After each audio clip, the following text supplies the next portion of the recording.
I was exhausted. Another one of those endless days at the office, where every minute seemed to drag on, slowly draining my energy.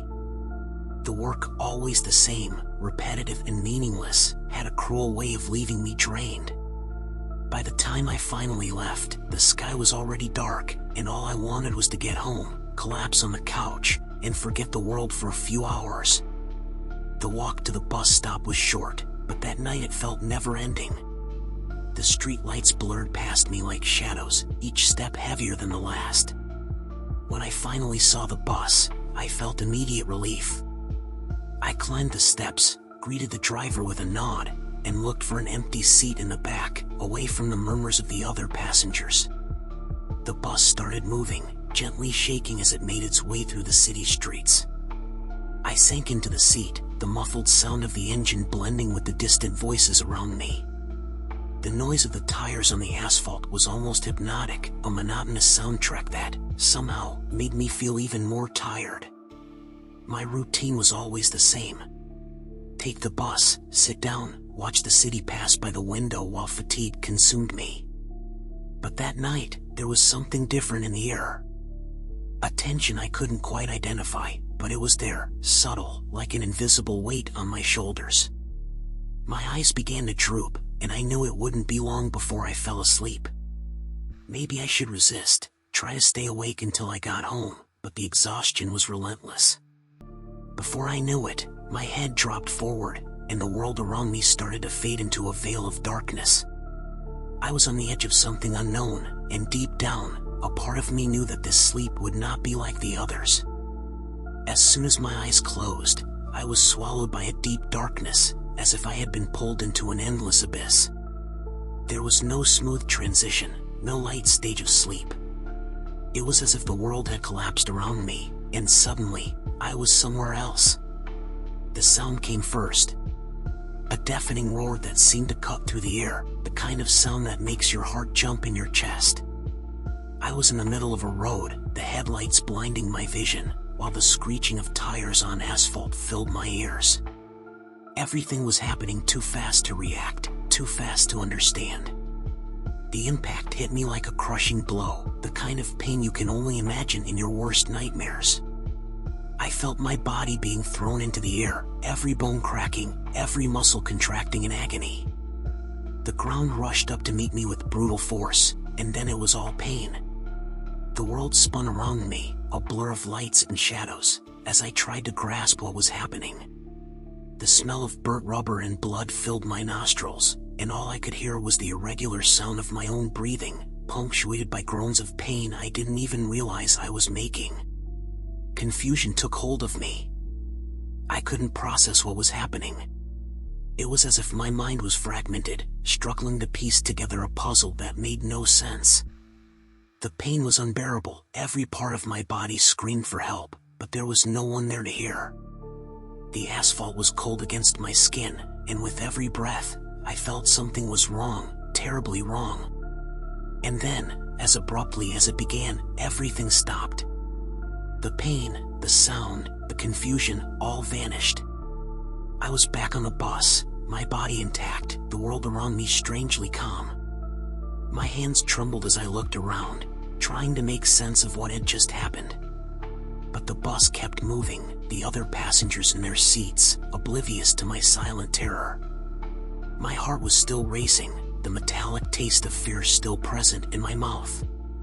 I was alive, but something inside me had changed, as if a part of me had been left behind in that nightmare, in that death. What was real? The brutal accident?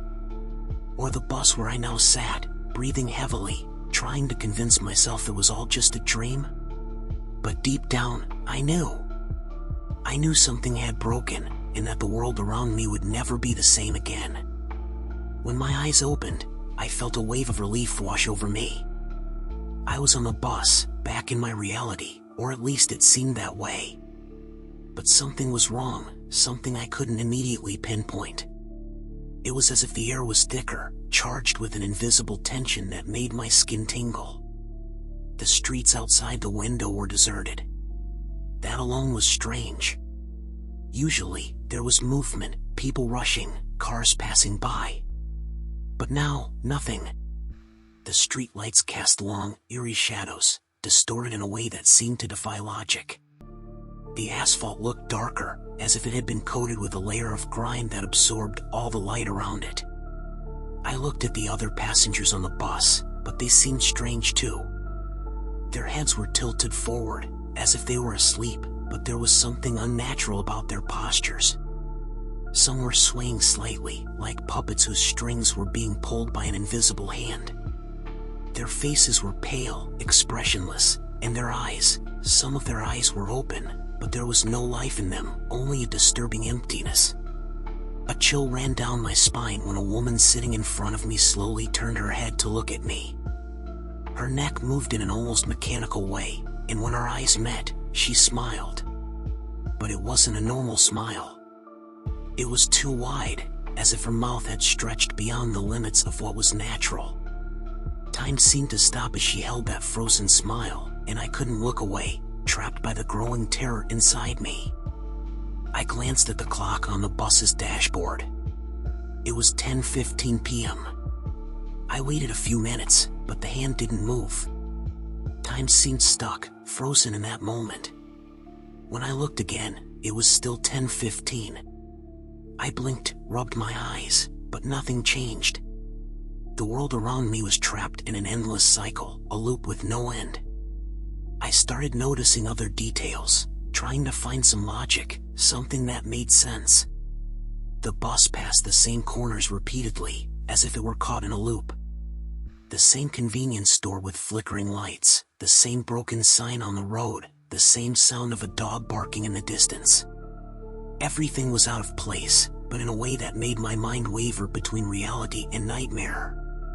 The passengers' voices were incomprehensible murmurs, like a radio out of tune. Every now and then, a clear phrase would emerge from the cacophony, but it was always the same, repeated from different mouths: "You shouldn't be here." Every time I heard those words, my heart raced faster, a sense of dread growing inside me. I no longer knew if I was awake or trapped in a dream I couldn't escape. The world around me, distorted and macabre, was a prison tightening with every second, suffocating any hope that this was just a product of my imagination. I was alone, lost in a reality that refused to follow the rules, a reality that seemed designed to slowly destroy me. In the depths of my mind, a dark truth began to reveal itself. It crept through the shadows, becoming clearer with each passing moment, impossible to ignore. I hadn't woken up. Not since that first nightmare, since that damned accident. Every time I opened my eyes, believing I was awake, I was actually sinking deeper into a bottomless pit of despair.